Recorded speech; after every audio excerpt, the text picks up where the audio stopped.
โอเคโอเคมันเริ่มคอร์ดลามิเนอร์เอาก็ฝึกมันจะเป็น1 2 3 4 1ไปให้มันทันเนี่ย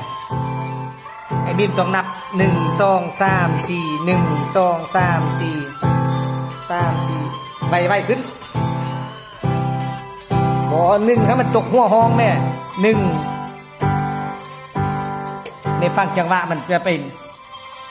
บัตรเคาะนี้มันเป็นบัตรที่1หมดเนี่ยตัวละ1จังหวะ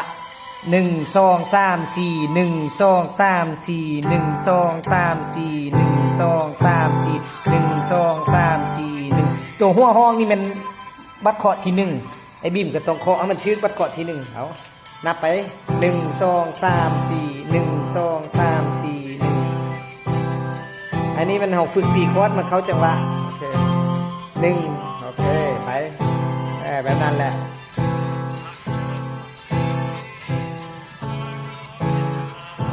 เลมิเนอร์